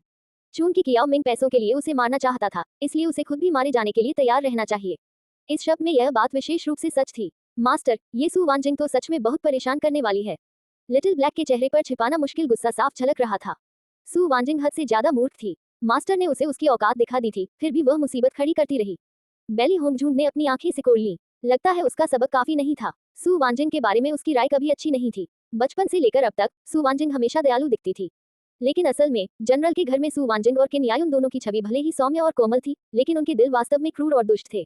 गुरुजी, ये काम आप मुझ पर और लिटिल ब्लैक पर छोड़ दीजिए। जब से हम यहाँ आए हैं, मैंने और लिटिल ब्लैक ने कभी भी अपनी पहचान जाहिर नहीं की है। लिटिल व्हाइट ने कहा। उनकी बातें सुनकर बेली होंगझांग एक पल के लिए चुप हो गई। वह ऐसा नहीं करना चाहती थी, लेकिन अगर वह ऐसा नहीं करती तो सु वांजिंग अपनी हरकतों को जारी रखती। तो अब उसे सिर्फ यही रास्ता ढूंढना था। बेली होंगझूंग ने उदासीनता से सिर हिलाया। तो मैं इसे आप पर छोड़ देती हूँ। बेली होंगझूंग की सहमति देखकर लिटिल ब्लैक और लिटिल व्हाइट के चेहरे उत्साह से भर उठे। वे जल्दी से जनरल के घर की ओर चल पड़े। सु वांजिंग अपने कमरे में लगातार इधर उधर चक्कर लगा रही थी। वह बीच बीच में दरवाजे से बाहर झांकती, मानो दिवंगत रहस्यमय युग के हत्यारे को ढूंढ रही हो। बेली होंगझूंग से निपटना तो बिल्कुल भी मुश्किल नहीं होना चाहिए। बेली होंगझूंग की मृत्यु के बाद ही उसकी नाराजगी शांत हो सकती है। पहले तो वह किन यायुन से जान से नफरत करती थी, और अब तो किन यायुन की बेटी ने अपने ही बच्चे की हत्या कर दी। वह इसे कैसे निगल सकती थी? वह दुष्ट किन यायुन, वह नीच बेली होंगझूंग, वे दोनों अभिशापित कमीने। लेकिन लंबे इंतजार के बाद सु वांजिंग धीरे धीरे शांत नहीं रह पा रही थी। वह अभी तक यहाँ क्यों नहीं आया? क्या तुम हत्यारे का इंतजार कर रहे हो? अचानक कमरे में एक आवाज गूंजी, जिसने कमरे की खामोशी को तोड़ दिया। सु वांजिंग चौंक गई, लेकिन जब उसने दहशत में कमरे के चारों ओर देखा तो वहां कोई नहीं था। धिक्कार है उस बुढ़िया पर, हमारे स्वामी को मारने की कोशिश कर रही है। सु वांजिंग की चौंकी हुई आंखों के सामने एक काला और एक सफेद रंग का रोएंदार गोला प्रकट हुआ। ऐसी स्थिति में सु वांजिंग के मन से उनकी पहचान का ख्याल पूरी तरह गायब हो गया। वह बस खाली निगाहों से देखती रही और बोली, क्या बेली होंगझूंग ने तुम लोगों को भेजा है? वह मरी तो नहीं? अगर तुम्हें लगता है कि वो हत्यारा मास्टर से निपटने के लिए काफी होगा, तो तुम सपना देख रहे हो। लिटिल ब्लैक ने ठंडी आवाज में कहा। और ये बुढ़िया अभी भी बकवास कर रही है, बस इसे मार ही डालो। छोटी श्वेत महिला उसकी बकवास सुनने में बहुत आलसी थी। आध्यात्मिक शक्ति की तेज किरणें कमरे में फैल गईं, जिससे छटपटाती सु वांजिंग कमरे से बाहर उड़ गई। उसका शरीर दीवार से जोर से टकराया और वह बेजान होकर एकदम शांत होकर नीचे गिर पड़ी। C208। लिटिल ब्लैक ने देखा कि लिटिल व्हाइट ने कितनी जल्दी सु वांजिंग को निपटा दिया। उसकी आंखों में बेबसी भरी हुई थी। मुझे कुछ करने का मौका ही नहीं मिला। लिटिल व्हाइट ने अपनी जीभ बाहर निकाली। मैं भूल गया था टिल्ड उद्धरण चिन्ह डॉट डॉट डॉट उद्धरण चिन्ह। अगले दिन ये खबर पूरे शाही शहर में फैल गई। जनरल के घर की मालकिन की कल रात रहस्यमय तरीके से उनके कमरे में हत्या कर दी गई थी, और जनरल के घर वाले अपराधी का कोई सुराग नहीं ढूंढ पाए। यह कोई मामूली मामला नहीं था। जनरल की पत्नी एक बहुत ही प्रतिष्ठित हस्ती थी। अब जब उनकी हत्या उनके ही घर में उनके ही कमरे में कर दी गई, तो जनरल के परिवार की प्रतिष्ठा पूरी तरह से धूमिल हो गई। बेली चेनताओ ने कभी सोचा भी नहीं था कि बेली युयान के शव को ताबूत में रखे जाने के कुछ ही दिनों बाद सु वांजिंग की भी मौत हो जाएगी। और उसकी मौत तो पूरी तरह रहस्यमय थी ही। उसे ये भी नहीं पता था कि उसकी हत्या किसने की होगी। बेली चेनताओ को पता नहीं था, लेकिन बेली हाओक्सुआन के मन में यह बात बिल्कुल स्पष्ट थी कि वह कौन था। माँ ने उसे बताया था कि उसने बेली होंगझूंग की हत्या करने के लिए किसी को भेजा है। इस समय बेली होंगझूंग जीवित था और उसकी माँ मर चुकी थी। बेली होंगझूंग के अलावा और कौन ये कर सकता था? लेकिन वह किसी को भी यह बात नहीं बता सकता था, अन्यथा ये जनरल के परिवार के लिए एक बहुत बड़ा घोटाला बन जाता। पिता ने उसे पहले ही बेली होंगझूंग से दूर रहने के लिए कहा था। कहने के बावजूद भी उसे डर था कि पिता बेली होंगझूंग के खिलाफ कुछ नहीं करेंगे। उसने अपनी आस्तीनों के नीचे हाथ भींच लिए। बेली हाओक्सुआन की आंखों में घृणा और आक्रोश भरा हुआ था। अगर बेली होंगझूंग न होता तो उसका परिवार इस हालत में कैसे पहुंच जाता? बेली चेनताओ एक ही रात में कई गुना बुरा हो गया प्रतीत हुआ। वह जनरल के घर पर लगातार हो रहे हमलों को और सहन नहीं कर पा रहा था। वह समझ नहीं पा रहा था, इतने कम समय में उसकी बेटी और पत्नी की मृत्यु हो गई, और अब केवल वह और बेली हाओक्सुआन ही बचे थे। दाई तियानिक्सियोन मूल रूप से बेली चेनताओ से बहस करने जाना चाहता था, लेकिन जब उसने सु वांजिंग की मौत के बारे में सुना तो उसे वास्तव में समझ नहीं आया कि क्या कहे। एजोर वाटर स्कूल की परीक्षा जल्द ही शुरू होने वाली है। बेली होंगझूंग को अगले कुछ दिनों में निकलना होगा, नहीं तो उसे परीक्षा में बैठने का कोई मौका नहीं मिलेगा। दाई तियानिक्सियोन की आवाज भारी थी। सब कुछ बहुत अचानक हुआ। बेली होंगझूंग को मारने के लिए एक उपयुक्त हत्यारे को ढूंढने में समय लगा। अगर जल्दबाजी की जाती तो कुछ कमियां रह सकती थी। इसी क्षण लियूजिन कुन अचानक बोल पड़ा, जनरल, बेहतर होगा कि बेली होंगझूंग के एजोर वाटर स्कूल में दाखिला लेने के बाद किसी को उसे मारने के लिए भेज दिया जाए। युनियांग जीमान का बदला जरूर ले पाएगी। दाई तियानिक्सियोन ने हल्के से सिर हिलाया। एजोर वाटर स्कूल एक ऐसी जगह थी जहां ज्यादातर साधक अनुभव से सीखते थे और अपनी जान भी गंवा सकते थे। ऐसे में अगर बेली होंगझूंग की मौत हो जाए तो कोई बड़ी बात नहीं होगी। दाई युनियांग उनका बेटा था। उसने जीमान से 1 साल पहले एजोर वाटर स्कूल में दाखिला लिया था और स्कूल में उसकी पहले से ही अच्छी प्रतिष्ठा थी। वह दाई तियानिक्सियोन का गौरव और दाई परिवार की आशा थे। हाँ, बड़े भाई की ताकत असाधारण है। बेली होंगझूंग को मारना धूल झाड़ने जितना आसान होगा। लियूजिन कुन ने सहमति जताई। दाई तियानिक्सियोन ने हाथ हिलाया और एक आदमी तुरंत आगे बढ़ा। दाई जीमान की मौत और बेली होंगझूंग की सूचना तुरंत युनियांग को दे दो। वह जीमान का बदला जरूर लेगा। हाँ, टिल्ड टिल्ड टिल्ड। 3 दिन बाद बेली होंगझूंग ने अपना सामान पैक किया और चेन महल से चली गई। एजोर वाटर स्कूल बहुत दूर था। जल्दी जल्दी जाने पर भी बहुत समय लग जाता। उसने दोनों शिक्षकों से वादा किया था कि वह देर नहीं करेगी, इसलिए वह अपना वादा नहीं तोड़ सकती थी। शाओ ज़िफान, जुआन युवान हुआन और जियांग हान्यू तीनों एक साथ एजोर वाटर स्कूल के लिए रवाना हो गए थे। हालांकि उन्होंने उसे 2 दिन पहले आमंत्रित किया था, लेकिन उसने मना कर दिया था। उसका और शिवानी युवान हुआन का रिश्ता कुछ खास अच्छा नहीं था। अगर वे साथ यात्रा करते तो किसी न किसी तरह की परेशानी तो होनी ही थी। इसलिए अकेले यात्रा करना कहीं ज्यादा आजादी भरा और सुकून भरा होगा। शाओ जिफान बेली होंगजून की स्थिति के बारे में पूरी तरह से स्पष्ट थे और उन्होंने तुरंत एजोर वाटर स्कूल में मिलने के लिए सहमति दे दी। C208 लिटिल ब्लैक ने देखा कि लिटिल व्हाइट ने कितनी जल्दी सू वांजिन को निपटा दिया। उसकी आंखों में बेबसी भरी हुई थी। मुझे कुछ करने का मौका ही नहीं मिला। लिटिल व्हाइट ने अपनी जीभ बाहर निकाली। मैं भूल गया था टिल्ड उद्धरण चिन्ह डॉट डॉट डॉट उद्धरण चिन्ह। अगले दिन ये खबर पूरे शाही शहर में फैल गई। जनरल के घर की मालकिन की कल रात रहस्यमय तरीके से उनके कमरे में हत्या कर दी गई थी और जनरल के घर वाले अपराधी का कोई सुराग नहीं ढूंढ पाए।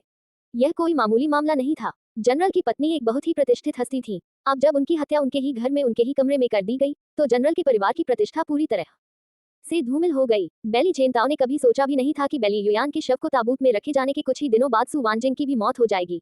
और उसकी मौत तो पूरी तरह रहस्यमय थी ही। उसे ये भी नहीं पता था कि उसकी हत्या किसने की होगी। बेली चेनताओ को पता नहीं था, लेकिन बेली हाओक्सुआन के मन में यह बात बिल्कुल स्पष्ट थी कि वह कौन था। माँ ने उसे बताया था कि उसने बेली होंगजून की हत्या करने के लिए किसी को भेजा है। इस समय बेली होंगजून जीवित था और उसकी माँ मर चुकी थी। बेली होंगजून के अलावा और कौन ये कर सकता था, लेकिन वह किसी को भी यह बात नहीं बता सकता था। अन्यथा ये जनरल के परिवार के लिए एक बहुत बड़ा घोटाला बन जाता। पिता ने उसे पहले ही बेली होंगजून से दूर रहने के लिए कहा था। कहने के बावजूद भी उसे डर था कि पिता बेली होंगजून के खिलाफ कुछ नहीं करेंगे। उसने अपनी आस्तीनों के नीचे हाथ भींच लिए। बेली हाओक्सुआन की आंखों में घृणा और आक्रोश भरा हुआ था। अगर बेली होंगजून न होता तो उसका परिवार इस हालत में कैसे पहुंच जाता। बेली चेनताओ एक ही रात में कई गुना बुरा हो गया प्रतीत हुआ। वह जनरल के घर पर लगातार हो रहे हमलों को और सहन नहीं कर पा रहा था। वह समझ नहीं पा रहा था, इतने कम समय में उसकी बेटी और पत्नी की मृत्यु हो गई और अब केवल वह और बेली हाओक्सुआन ही बचे थे। दाई त्यानिक्सियोन मूल रूप से बेली चेनताओ से बहस करने जाना चाहता था, लेकिन जब उसने सू वांजिन की मौत के बारे में सुना तो उसे वास्तव में समझ नहीं आया कि क्या कहे। एजोर वाटर स्कूल की परीक्षा जल्द ही शुरू होने वाली है। बेली होंगजून को अगले कुछ दिनों में निकलना होगा, नहीं तो उसे परीक्षा में बैठने का कोई मौका नहीं मिलेगा। दाई त्यानिक्सियोन की आवाज भारी थी। सब कुछ बहुत अचानक हुआ। बेली होंगजून को मारने के लिए एक उपयुक्त हत्यारे को ढूंढने में समय लगा। अगर जल्दबाजी की जाती तो कुछ कमियां रह सकती थी। इसी क्षण लियूजिन कुन अचानक बोल पड़ा, जनरल, बेहतर होगा कि बेली होंगजून के एजोर वाटर स्कूल में दाखिला लेने के बाद किसी को उसे मारने के लिए भेज दिया जाए। युनियांग जीमान का बदला जरूर ले पाएगी। दाई त्यानिक्सियोन ने हल्के से सिर हिलाया। एजोर वाटर स्कूल एक ऐसी जगह थी जहां ज्यादातर साधक अनुभव से सीखते थे और अपनी जान भी गंवा सकते थे। ऐसे में अगर बेली होंगजून की मौत हो जाए तो कोई बड़ी बात नहीं होगी। दाई युनियांग उनका बेटा था। उसने जीमान से 1 साल पहले एजोर वाटर स्कूल में दाखिला लिया था और स्कूल में उसकी पहले से ही अच्छी प्रतिष्ठा थी। वह दाई त्यानिक्सियोन का गौरव और दाई परिवार की आशा थे। हाँ, बड़े भाई की ताकत असाधारण है। बेली होंगजून को मारना धूल झाड़ने जितना आसान होगा। लियूजिन कुन ने सहमति जताई। दाई त्यानिक्सियोन ने हाथ हिलाया और एक आदमी तुरंत आगे बढ़ा। दाई जीमान की मौत और बेली होंगजून की सूचना तुरंत युनियांग को दे दो। वह जीमान का बदला जरूर लेगा। हाँ, टिल्ड टिल्ड टिल्ड। 3 दिन बाद बेली होंगजून ने अपना सामान पैक किया और चेन महल से चली गई। एजोर वाटर स्कूल बहुत दूर था। जल्दी जल्दी जाने पर भी बहुत समय लग जाता। उसने दोनों शिक्षकों से वादा किया था कि वह देर नहीं करेगी, इसलिए वह अपना वादा नहीं तोड़ सकती थी। शाओ जिफान, जुआन युवान हुआन और जियांग हान्यू तीनों एक साथ एजोर वाटर स्कूल के लिए रवाना हो गए थे। हालांकि उन्होंने उसे 2 दिन पहले आमंत्रित किया था, लेकिन उसने मना कर दिया था। उसका और शिवान युवान हुआन का रिश्ता कुछ खास अच्छा नहीं था। अगर वे साथ यात्रा करते तो किसी न किसी तरह की परेशानी तो होनी ही थी। इसलिए अकेले यात्रा करना कहीं ज्यादा आजादी भरा और सुकून भरा होगा। शाओ जिफान बेली होंगजून की स्थिति के बारे में पूरी तरह से स्पष्ट थे और उन्होंने तुरंत एजोर वाटर स्कूल में मिलने के लिए सहमति दे दी। C209 बेली होंगजून ने बैशी को आदिम अराजकता वलय के अंदर रख दिया। ये वलय अंतरिक्ष थैलों जैसे सामान्य भंडारण उपकरणों से बहुत अलग था। स्पेस बैग केवल निर्जीव वस्तुओं को ही संग्रहित कर सकते थे, लेकिन प्राइमोडियल कैस रिंग जीवित चीजों को ले जाने में सक्षम थी। अभी बैशी बहुत छोटा था। हड़बड़ी में उसे साथ लाना ठीक नहीं था, लेकिन पिछले कुछ दिनों में बेली होंगजून, लिटिल ब्लैक और लिटिल व्हाइट ने पाया कि बैशी बहुत जल्दी बड़ी हो गई। विशेष रूप से राक्षसी कोर खाने के बाद बैशी और भी तेजी से बढ़ने लगा। जब बेली होंगजून को इसका एहसास हुआ तो उसने उसे प्रतिदिन एक राक्षसी कोर खिलाना शुरू कर दिया। उसे विश्वास था कि बैशी बहुत जल्दी बड़ी हो जाएगी। जहां तक गॉडली डॉक्टर स्क्वायर की बात है, बेली होंगजून ने इसका प्रबंधन भी तियांशुओ और डोंग सिरो को सौंप दिया। उन दोनों में चिकित्सा की जन्मजात प्रतिभा थी। बेली होंगजून ने वास्तव में स्वयं उन दोनों के लिए एक चिकित्सा पुस्तक उपहार के रूप में लिखी थी और उनका मानना था कि यदि वे इसका लगन से अध्ययन करेंगे तो सामान्य रोगियों का सामना करना उनके लिए बिल्कुल भी कठिन नहीं होगा। जाने से पहले बेली होंगजून ने जी वेनबिन से भी बात की थी। शेंगशुआन महाद्वीप में आने के बाद जी वेनबिन उनका पहला दोस्त था। इसलिए बेली होंगजून ने एक अच्छे घोड़े पर सवार होकर शाही शहर छोड़ दिया और अपने नए स्कूली जीवन की ओर चल पड़ी। समय धीरे धीरे बीतता गया। रास्ते में उन्हें कुछ परेशानियों का सामना करना पड़ा, लेकिन बेली होंगजून की ताकत से अधिकांश विवाद आसानी से सुलझ गए। बेली होंगजून फैंगलिन शहर की सीमा पर पहुंची। उसका राशन लगभग खत्म होने लगा था, इसलिए वह वहां रुककर कुछ और राशन लेना चाहती थी। पहाड़ी रास्ते का अगला हिस्सा सुनसान और निर्जन था। ऐसा लग रहा था कि उसके लिए आवश्यक सामान लाना आसान नहीं होगा। लेकिन जैसे ही बेली होंगजूंग ने अपना राशन खरीदना समाप्त किया, पुरुषों के एक समूह ने उसे घेर लिया। उनमें से एक ने चिल्लाकर कहा, अपना सारा पैसा निकाल लो। उसकी बात सुनकर बेली होंगजूंग ने अपनी भौहें ऊपर उठा ली। शहर की सीमाएं हमेशा से थोड़ी खतरनाक रही हैं, लेकिन उसे उम्मीद नहीं थी कि आज उसे खुद लूट लिया जाएगा। बेली होंगजूंग ने धीरे से अपना शरीर घुमाया और अपने आसपास खड़े 5 आदमियों को देखते हुए पूछा, क्या ये डकैती थी? हुआंग जिकिंग की आंखें उसका चेहरा देखकर वासना से भर गईं। अरे वाह, मुझे उम्मीद नहीं थी कि यह इतनी खूबसूरत होगी। बाकी चारों आदमी भी बेली होंगजूंग के शरीर को घूर रहे थे। उन्होंने पहली बार किसी को इतना खूबसूरत देखा था। उसकी खूबसूरती तो शीशी की नकल करने वालों से भी कहीं ज्यादा शानदार थी। शीशी चीन की 4 प्रसिद्ध सुंदरियों में से एक। सुंदर, शहर के बाहरी इलाकों में अकेले जाना बहुत खतरनाक है। मेरे साथ घर चलना बेहतर होगा। मैं गारंटी देता हूँ कि तुम कभी दुखी नहीं होगी। कैसा रहेगा? हुआंग जिकिंग ने दुष्टापूर्ण ढंग से हंसते हुए बेली होंगजूंग के शरीर को छूने के लिए हाथ बढ़ाया। स्याही की तरह काली बेली होंगजूंग की आंखों में घृणा भरी हुई थी। वह पीछे हटते हुए ठंडे स्वर में बोली, तुम लोगों को यहाँ से चले जाने के लिए 3 सेकंड का समय देती हूँ, वरना अंजाम भुगतने के लिए तुम ही जिम्मेदार होगे। बेली होंगजूंग की धमकी सुनकर हुआंग जिकिंग एक पल के लिए अचंभित रह गई, फिर जोर से हंस पड़ी। हाँ हाँ, हुआंग जिकिंग जोर से हंस पड़ा। मैंने अभी क्या सुना? इस प्यारी सी बच्ची ने कहा कि इसके परिणाम भुगतने की जिम्मेदारी हमारी होगी। हाँ, ये खूबसूरत लड़की किसी तीखी मिर्च जैसी दिखती है। हुआंग जिकिंग, तुम्हें थोड़ा और सावधान रहना चाहिए, दूसरे लड़के ने चिढ़ाते हुए कहा। बेली होंगजुआंग की ओर देखते हुए हुआंग जिकिंग की मुस्कान धीरे धीरे गायब हो गई और उसने पलटवार करते हुए कहा, मैं वास्तव में बहुत उत्सुक हूँ। आप मुझे इसके बाद के परिणामों की जिम्मेदारी लेने के लिए कैसे मजबूर करेंगे? जब आसपास के लोगों ने देखा कि हुआंग जिकिंग और उसके 5 साथियों ने बेली होंगजूंग को घेर लिया है, तो उन सभी के चेहरे पर थोड़ी सहानुभूति झलकने लगी। कितनी दुखद बात है, एक और लड़की हुआंग जिकिंग के बदमाशों के गिरोह का शिकार बनने वाली है। ये लड़की तो बस यहाँ से गुजर रही थी, बस इतना ही। किसने सोचा होगा कि वो भी बदकिस्मती से नहीं बच पाएगी। अपनी आवाज धीमी करो, हुआंग जिकिंग को सुनने मत दो। क्या तुम अब भी अपना कारोबार जारी रखना चाहते हो? C-210। हालांकि सभी लोग बेली होंगजूंग के प्रति सहानुभूति रखते थे, लेकिन किसी ने भी आगे बढ़कर मदद करने की हिम्मत नहीं की। वह बदमाश इतना ताकतवर था कि उनके लिए कुछ भी करना नामुमकिन था। बेली होंगजूंग के होठों पर एक ठंडी मुस्कान छा गई और उसने उदासीनता से चिल्लाते हुए कहा, 3। बेली होंगजूंग को उल्टी गिनती शुरू करते देख हुआंग जिकिंग और उसके साथियों के चेहरे थोड़े बिगड़ गए। यह महिला स्पष्ट रूप से उन्हें जरा भी सम्मान नहीं दे रही थी। 2, 1, भाग जाओ। बेली होंगजूंग की आवाज ठंडी पड़ गई और उसकी आंखों में ठंडक जमने लगी। उसकी आवाज सुनकर किसी अज्ञात कारण से उन सभी के दिल भय से कांप उठे। हुआंग जिकिंग कुछ हद तक आश्चर्यचकित था। इस महिला का व्यवहार सचमुच बाकी महिलाओं से अलग था, लेकिन ये हुआंग जिकिंग का इलाका था। हुआंग जिकिंग ने बेली होंगजूंग के हाथ पकड़ लिए। उसके चेहरे पर एक बेशर्म मुस्कान थी। मैं नहीं जाऊंगा तो क्यों न तुम मुझे गले लगा लो। तुम मौत को दावत दे रहे हो। बेली होंगजूंग ने हुआंग जिकिंग की कलाई को कसकर पकड़ लिया। उसकी शरीर में आध्यात्मिक शक्ति का प्रवाह हुआ और उसने बिजली की तरह हमला किया। जिस चीज से उसे सबसे ज्यादा नफरत थी, वह थे वे गुंडे जो सिर्फ दूसरों को परेशान करके अपना पेट पालते थे। भीड़ के चेहरों को देखकर उसे पता चल गया कि यह निश्चित रूप से पहली बार नहीं था जब कोई लड़की उसकी बुरी योजनाओं में लगभग फंस गई थी। काचा, एक तीखी कर्कश आवाज गूंजी। बेली होंगजूंग ने हुआंग जिकिंग का हाथ सीधे काट डाला था। फर्श पर खून टपक रहा था, जिसके बाद हुआंग जिकिंग की चीख एक मरे हुए सुअर की तरह सुनाई दी। आह! हुआंग जिकिंग ने भयभीत होकर बेली होंगजूंग की ओर देखा। उसे इस महिला से इतनी बेरहमी की उम्मीद नहीं थी। इस तरह की गंभीर चोट उसे पहली बार लगी थी। मुझे बचाओ। अंततः चारों व्यक्तियों ने प्रतिक्रिया दी और बेली होंगजूंग पर हमला कर दिया। बेली होंगजूंग ने हुआंग जिकिंग को एक तरफ धकेल दिया और चारों पुरुषों से मिलने के लिए आगे बढ़ी। ये चारों अभी केवल रहस्यमयी पृथ्वी की प्रारंभिक अवस्था में थे। हालांकि आम लोगों के मुकाबले ये थोड़ा शक्तिशाली था, लेकिन बेली होंगजूंग जैसे साधक के सामने ये कुछ भी नहीं था। धप धप धप धप लातों और घूंसे की आवाजों के बाद दिल दहला देने वाली चीखें सुनाई दी। बेली होंगजूंग ने उन 5 आदमियों को एक ढेर में पटक दिया, जो देखने में मानव पिरामिड की तरह लग रहे थे। अब वह कछुए की तरह संघर्ष कर रहा था। उसमें पहले जैसा कोई अहंकार नहीं बचा था। सभी लोग स्तब्ध रह गए। अब तक वे सभी बाग के सहयोगी बनकर काम करने के लिए मजबूर थे। उनका कष्ट सहना असहनीय था, लेकिन उनके पास और कोई चारा नहीं था। लेकिन किसी को भी इस नाजुक सी दिखने वाली लड़की से, जो देखने में इतनी ताकतवर लगती थी मानो उसमें मुर्गी को बांधने की भी ताकत न हो, यह उम्मीद नहीं थी कि वह हुआंग जिकिंग और उसके आदमियों को इस हद तक हरा देगी कि वे पलटवार भी नहीं कर पाएंगे। भाड़ में जाओ, बेली होंगजूंग ने ठंडे स्वर में चिल्लाते हुए कहा। इन कमीनों को मारना तो सिर्फ उसके हाथ कंधे करने जैसा होगा। बेली होंगजूंग का आदेश सुनकर हुआंग जिकिंग और उसके आदमियों को ऐसा लगा जैसे उनकी जान बच गई हो। वे तुरंत रेंगते हुए उठे और भाग गए। भागते समय उन्होंने बेली होंगजूंग पर आखिरी बार नजर डाली, ये सुनिश्चित करने के लिए कि वह उनका पीछा तो नहीं कर रही है। बेली होंगजूंग के प्रति उनका भय चरम पर था। कितने कमजोर हैं और मालिक का फायदा उठाना चाहते हैं। छी, कितनी बेशर्मी है, लिटिल ब्लैक ने गुस्से से कहा। लिटिल व्हाइट ने अपने होंठ सिकुड़ते हुए कहा, इस तरह का आदमी सिर्फ दूसरों को धमका सकता है, बस इसे नजरअंदाज कर दो। बेली होंगजूंग ने धीरे से मुस्कुराया। उसे ऐसे लोगों की परवाह करने की कोई जरूरत नहीं थी। अचानक एक आंटी बेली होंगजूंग के पास आई और उन्हें चेतावनी देते हुए बोली, सुश्री जी, हुआंग जिकिंग के पीछे एक बहुत ताकतवर आदमी है। अब जब आपने उसे हरा दिया है, तो वह आदमी आपको आसानी से नहीं छोड़ेगा।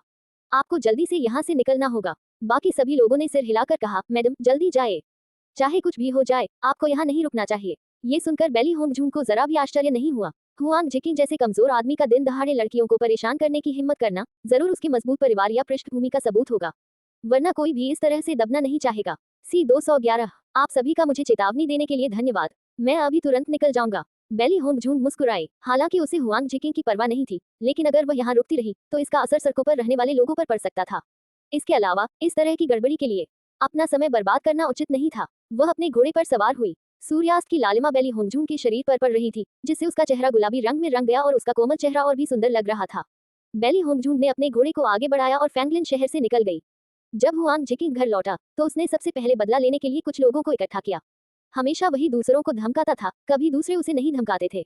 चाहे कुछ भी हो जाए, वह इसे यूं ही जाने नहीं दे सकता था। लेकिन जब तक वह लौटा, बेली होंगजून जा चुका था। उसका चेहरा तुरंत ही बहुत विकृत हो गया। चाहे जैसे भी हो, उसे उस महिला को पकड़ना था और उसे अपनी ताकत दिखानी थी। बेली होंगजून धीरे धीरे आगे बढ़ने लगा। एज्योर वाटर स्कूल अब ज्यादा दूर नहीं था। अगर वे इसी गति से चलते रहे तो 7 दिनों में वहां पहुंच जाएंगे। रात धीरे धीरे छाने लगी। पहाड़ और जंगल रात के समय हमेशा थोड़े डरावने लगते थे। कुछ भी हो सकता था। बेली होंगजून ने अपने सामने फैली विशाल घाटी को देखा। उसके चेहरे पर हल्की सी शिकन थी। ये जगह सड़क चारों ओर से घाटियों से घिरी हुई थी, जिससे गुजरने के लिए मुश्किल से ही एक रास्ता बचा था।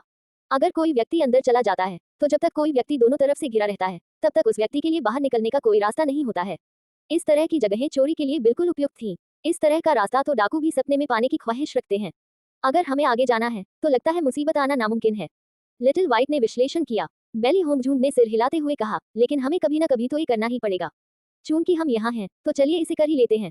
ये वरदान भी हो सकता है या आपदा भी। अगर यह आपदा साबित हुई तो उन्हें इससे बचना ही होगा। अगर इस जगह पर वाकई डाकू होते तो उसे दिन हो या रात उनसे सामना करना ही पड़ता। मालिक, हम दोनों काले और सफेद शैतान आपके साथ हैं। पहाड़ी डाकुओं से आपको चिंता करने की कोई जरूरत नहीं है। छोटे काले ने गर्व से अपनी छाती थपथपाई। उनकी ताकत के आगे अगर डाकू भी होते तो भी वे कुछ नहीं होते।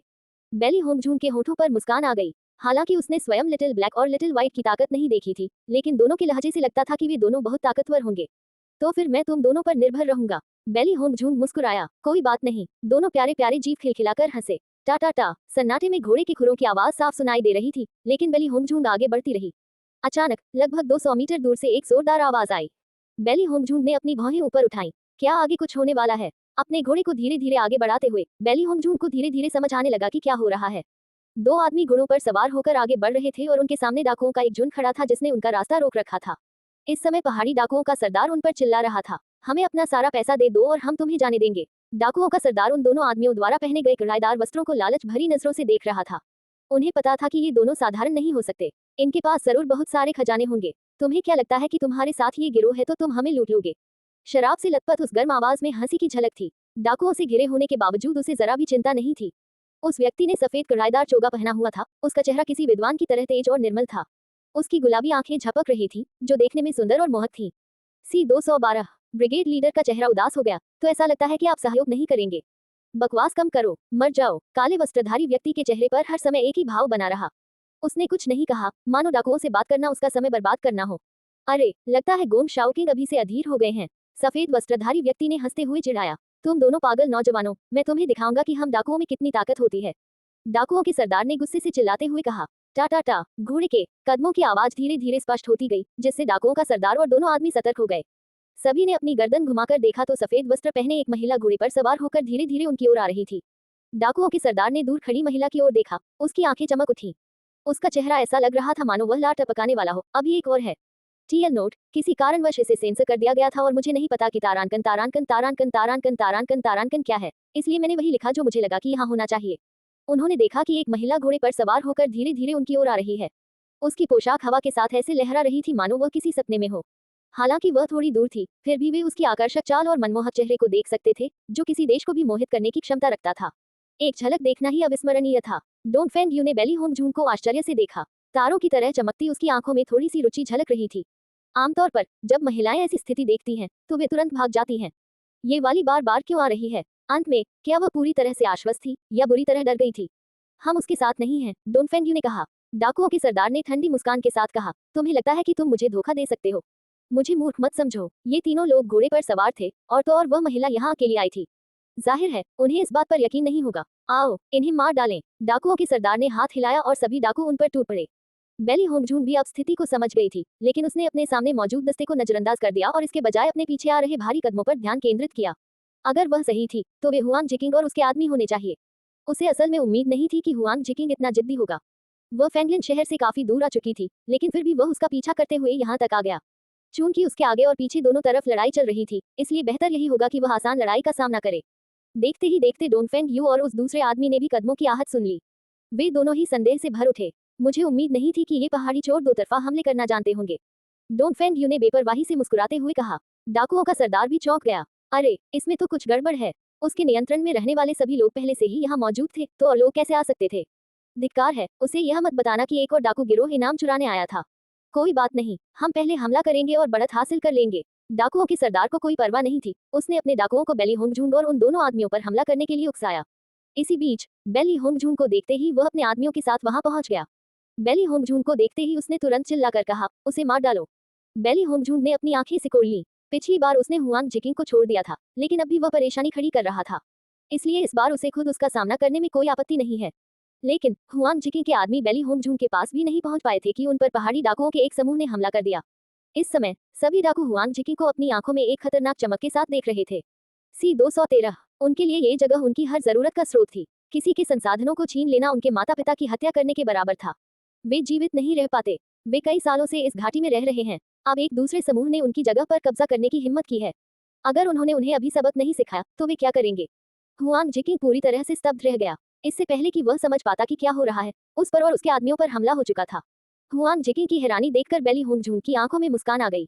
अब तो मामला वाकई दिलचस्प हो रहा था। तुम लोग किस पर हमला कर रहे हो? हुआन जिकिंग चिल्लाया। डाकुओं के सरदार ने ठंडे लहजे में जवाब दिया, हम तो तुम पर हमला करने वाले हैं। Dot dot dot dot dot dot bang bang bang. घाटी में लड़ाई छिड़ गई। बेली होंगझुंग भी इस लड़ाई में शामिल थे। डोनफेंग यू और गोंग शाओकिंग ने भी हमला किया। डाकू मानो बलि के लिए भेड़ों की तरह थे। हर बार जब वे वहां से गुजरते तो एक और डाकू मारा जाता। उन दोनों की ताकत देखकर बेली होंगझुंग समझ गया कि वे रहस्यमय स्वर्ग की सीमा तक पहुंच चुके हैं। दोनों की उम्र लगभग 16 या 17 वर्ष लग रही थी। इतनी कम उम्र में मिस्टीरियस हेवन साधना प्राप्त करना दाई चिमान की तुलना में कहीं अधिक प्रतिभाशाली था।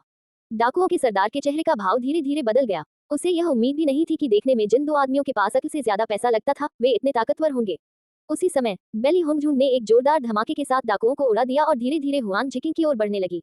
ऐसा लगता है कि मेरा पिछला पाठ आपके लिए पर्याप्त नहीं था। बेली होंगझुंग के होंठ ऊपर उठे, उसकी आंखें ठंडी पड़ गईं।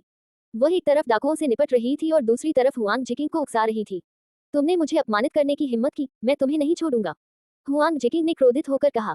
वह बेली होंगझुंग को सबक सिखाना चाहता था, लेकिन वह उसके पास भी नहीं पहुंच सका और असहाय होकर देखता रहा जब दूसरे लोग उस पर हमला कर रहे थे। तुम लोग हम पर हमला क्यों कर रहे हो? पहाड़ी डाकुओं ने हुआन जिकिंग की ओर देखा। उनके चेहरे और भी उग्र हो गए। तुम लोग हमारा इलाका छीनने आए थे और अब हमसे पूछ रहे हो कि क्यों? बेवकूफ युवक स्वामी, ये पहाड़ी डाकू हैं। उनमें से एक व्यक्ति ने हुआन जिकिंग को पुकार कर कहा। हुआन जिकिंग को आखिरकार बात समझ आ गई और उसने पास खड़ी बेली होंगझुंग की तरफ देखा। उसके मन में थोड़ी सी भावना उमड़ आई, इस औरत की किस्मत वाकई खराब है। बदला लेने के लिए निकलते ही वह डाकुओं के चंगुल में फंस गई। मैं तुम्हारे इलाके के लिए लड़ने नहीं आया, मैं उस औरत को लेने आया हूँ, हुआन जिकिंग ने समझाया। हालांकि वह वास्तव में बहुत सारे आदमियों को लेकर आया था, फिर भी उनकी संख्या डाकुओं की संख्या से कहीं कम थी। अगर वह उनसे लड़ता तो वह भी बिना चोट खाए नहीं बच पाता। इसलिए वह अनिच्छा से ही समझा सका। लेकिन पहाड़ी डाकुओं ने हुआन जिकिंग की बातों पर केवल उपहास उड़ाते हुए कहा, तुम्हारी बातें तो बिल्कुल बेतुकी हैं। क्या तुम्हें सच में लगा था कि हम तुम्हारी बात पर विश्वास करेंगे? डाकुओं ने हुआन जिकिंग को घृणा भरी निगाहों से देखा। कितनी मूर्खता की बात है, ये सोचकर कि वो इतनी आसान चाल से उन्हें बेवकूफ बना सकता है। भाइयों ने उन्हें पीट पीट कर मार डाला। पहाड़ी डाकुओं ने दहाड़ते हुए सीधे हुआन जिकिंग और उसके आदमियों पर हमला कर दिया।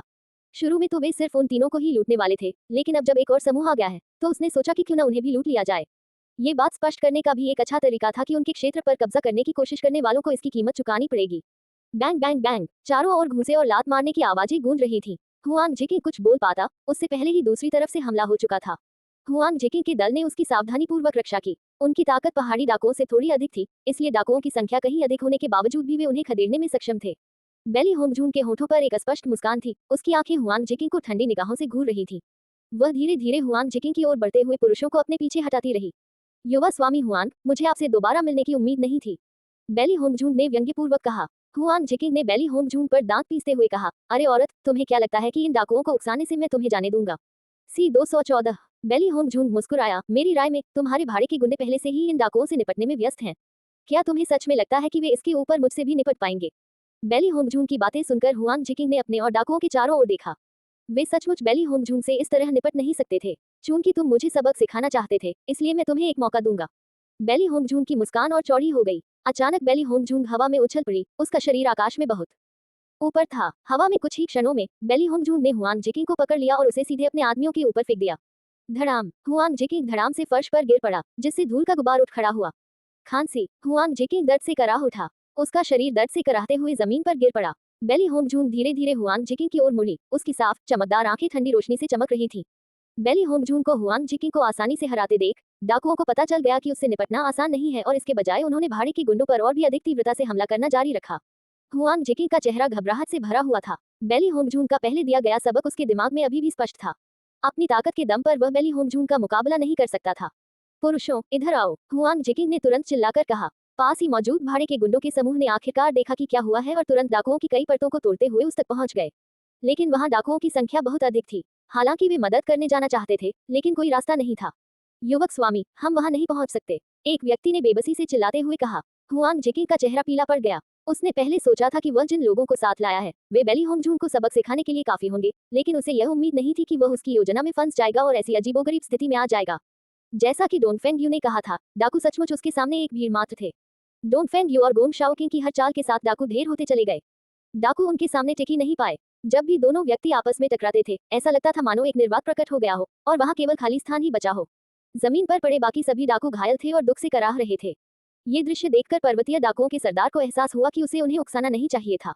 वह उनका मुकाबला करने में असमर्थ था। महाराज, महाराज कृपया दया कीजिए, डाकुओं के सरदार ने तुरंत क्षमा की भीख मांगी। डोनफेंग यू ने धीरे से डाकुओं के सरदार की ओर देखा और कुछ नहीं बोला, बल्कि मुड़कर बेली होंगजूंग को ध्यान से देखने लगा। शुरू से ही यह महिला न तो मुसीबत की तलाश में थी और न ही बेवजह चौंकना चाहती थी, बल्कि उसने डाकुओं को अपने पीछा करने वालों से निपटने के अवसर के रूप में इस्तेमाल किया। उसकी सुंदरता असाधारण थी। हालांकि उसने पहले भी कई सुंदरियों को देखा था, फिर भी बेली होंगजूंग को देखकर वह आह भरे बिना नहीं रह सका। उसका कोमल और सुंदर चेहरा किसी कलाकृति की तरह प्रतीत होता था, जिसमें जरा भी खामी नहीं थी। आप जिस भी कोण से देखें, आपको केवल एक ऐसी सुंदरता दिखाई देगी जो दुनिया को थाम लेगी। सबसे अनोखी बात तो उसका अलौकिक स्वभाव था। एक ही नजर में वह विस्मरणीय हो जाता था। इतनी खूबसूरत महिला का रात में अकेले बाहर जाने का साहस उसकी शारीरिक क्षमता को कम नहीं दर्शाता। साथ ही उसकी बुद्धिमत्ता और चतुराई पहले ही स्पष्ट रूप से प्रदर्शित हो चुकी है। गोंग शाओकिंग, क्या वह महिला दिलचस्प नहीं है? डोनफेंग यू ने मुड़कर चिढ़ाते हुए पूछा। गोंग शाओकिंग का चेहरा 10,000 साल पुराने अपरिवर्तित हिमखंड की तरह स्थिर था। उसने बेली होंगजूंग की ओर देखा। उसका चेहरा ठंडा और उदासीन था। और मुझे उससे क्या लेना देना है? डोनफेंग यू ने बेबसी से अपना सिर हिलाया। गोंग शाओकिंग, तुम सच में बिल्कुल भी मजेदार नहीं हो। C215, दुनिया में बहुत सी परेशान करने वाली चीजें हैं। अगर तुम मेरी तरह बन जाओ तो तुम्हारी साधना बहुत तेजी से आगे बढ़ेगी। गोंग शाओकिंग की आवाज ठंडी और उदासीन थी। उसकी बातें सुनकर डोनफेंग यू ने अपने होंठ सिकोड़ते हुए कहा, शक्ति तो केवल एक सुखद चिंतामुक्त जीवन के लिए होती है। मैं बिल्कुल भी तुम्हारे जैसा नहीं बनना चाहता, जो केवल साधना करना जानता है। कृतज्ञता और शत्रुता का बदला चुकाने के लिए, नश्वर संसार में अपनी इच्छानुसार जीवन जीने के लिए। यही वह जीवन था जिसकी उसे इच्छा थी। Tilde tilde tilde. Bailey Hongjung ने हुआंग जिकिंग की छाती पर पैर रखा। उसके निर्मल सुंदर चेहरे पर एक मोहक मुस्कान थी। तुम मुझे सबक सिखाना चाहते थे? उसकी कोमल और मधुर आवाज किसी प्रेमी की फुसफुसाहट जैसी लग रही थी। फिर भी हुआंग जिकिंग का चेहरा घबराहट से भरा हुआ था। अब मुझे, हुआंग जिकिंग ने समझाने के लिए मुंह खोला, लेकिन उसने पहले जो कहा था वह बहुत स्पष्ट था। उसकी व्याख्या पूरी तरह से व्यर्थ थी। चूंकि आपने कहा था कि आप मुझे स्वर्ग भेजेंगे, तो आप क्या कहते हैं कि मुझे आपके साथ क्या करना चाहिए? बेली होंगजूंग की मुस्कान खूबसूरत और मोहक थी, लेकिन उसकी निहत्थी जैसी आंखों में ठंडक बढ़ती ही जा रही थी। तुम क्या कर रहे हो? हुआंग जिकिंग का चेहरा पीला पड़ गया था और उसने हिचकिचाते हुए पूछा। बेली होंगझांग ने अपनी आंखें सिकुड़ी। उसकी पुतलियों में एक तीखी नजर कौंध गई। अगर कोई मुझे अपमानित करता है, तो जड़ से उखाड़ फेंकना ही सबसे अच्छा है। शुरू में उसके और हुआंग जिकिंग के बीच नफरत इतनी गहरी नहीं थी। उसे सबक सिखाना ही काफी था, लेकिन हुआंग जिकिंग अपने इरादे पर अड़ी हुई थी और उसे सबक सिखाने की जिद पर अड़ी रही। इसलिए स्वाभाविक रूप से वह हुआंग जिकिंग को दोबारा जाने नहीं देगी। उसकी बातें सुनकर हुआंग जिकिंग का चेहरा खौफ से भर गया। तुम मुझे मार नहीं सकती। तुम मेरे कौन हो? बेली होंगझूंग ने हल्की सी मुस्कान के साथ कहा। अगर मैं मारना चाहता हूँ तो मैं मार डालूंगा। उसकी आवाज धीमी हो गई। बेली होंगझूंग की तलवार हुआंग जिकिंग के शरीर पर आ लगी, जिससे वह चीख उठा। मैं आपसे विनती करता हूँ, मुझे छोड़ दीजिए। मैं दोबारा ऐसा करने की हिम्मत कभी नहीं करूंगा। उसी समय हुआंग जिकिंग के सभी आदमी डाकुओं की घेराबंदी में बुरी तरह हार गए। उनकी सारी संपत्ति लूट ली गई। डाकुओं के सरदार ने अनिश्चित स्थिति को देखा और असहाय होकर सिर हिलाया। वे तो पहले ही हार चुके थे, लेकिन वे डाकू तो बस दूसरों को लूट रहे थे। उसने ऐसे मूर्खों को कैसे पाल पोस लिया? जैसे ही डाकुओं का सरदार उन्हें बुलाने ही वाला था, डोनफेंग यू अचानक बोल पड़ा, रुको। उसकी बात सुनकर डाकुओं का सरदार तुरंत चुप हो गया। जैसा महाराज का आदेश हो। चलिए नाटक देखते हैं, इसे जल्दी खत्म करने की कोई जरूरत नहीं है, डोनफेंग यू ने मुस्कुराते हुए कहा। डाकुओं का सरदार चौंक गया। उनकी नजरों में जीवन मरण की लड़ाई एक नाटक में बदल गई थी। लेकिन दूसरे पक्ष की ताकत बहुत अधिक थी। उन्हें केवल आज्ञाकारी होकर ही उनका पालन करना पड़ा। बेली होंगझांग ने हुआंग जिमान को नजरअंदाज कर दिया, उसकी तलवार की नोक से खून निकल आया। जल्दी करो, मुझे बचाओ, किसी सुअर के वध के समान चीखती हुई हुआंग जिकिंग ने सबका ध्यान आकर्षित किया। जब उसके आदमियों ने हुआंग जिकिंग को संकट में देखा तो उनके चेहरे पूरी तरह बदल गए। उनका काम हुआंग जिकिंग की रक्षा करना था। अगर हुआंग जिकिंग की मृत्यु हो जाती तो उनके लिए जीना असंभव हो जाता। यहाँ तक सोचते सोचते वे पूरी तरह भड़क उठे। अगर पहले वे सिर्फ मुक्कों और लातों से लड़ रहे थे तो अब वे सचमुच ऐसे लड़ रहे थे और जान से मार रहे थे जैसे उनकी जान दांव पर लगी हो। डिंग डिंग डिंग, हवा में सोने और लोहे की खनकती हुई आवाजें गूंज उठी। उनके अचानक और हताश हमलों ने डाकुओं को चौंका दिया, लेकिन इससे डाकू और भी बेरहम हो गए। वे अपने घरों के लिए लड़ रहे थे, उन्हें क्या क्या नहीं दिखाई देता था। उनके हाथों पर लगा खून कम नहीं था। इस लड़ाई को देखते हुए, जिसमें लोग अपनी जान जोखिम में डाल रहे थे, बेली होंगझूम चिंतित नहीं थी, बल्कि दोनों पक्षों को लड़ते हुए देखकर उसके चेहरे पर मुस्कान बनी रही। आगे क्या होगा जानने के लिए सुनते रहिए मेरी इस कहानी को। Please like share and subscribe. धन्यवाद।